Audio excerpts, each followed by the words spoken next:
継ぎ手は全部隠れるものなの？見えないの？はい。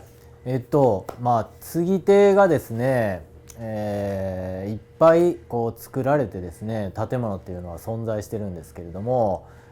どこでどのように継がれているかっていうのもわからないし、どのような形になっているかっていうのもなかなかわからないものです。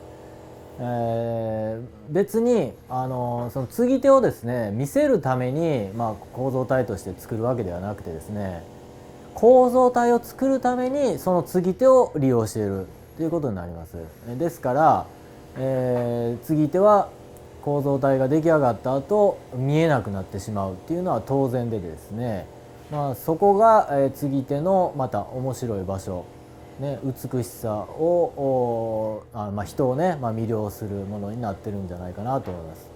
これはあくまでも継ぎ手が機能のために存在している、ね、そういうふうに存在しているというところの話です。だからしっかりと、デザインではなくてですね、機能させるためにしっかり作る必要がある、いつもそういうふうに考えています。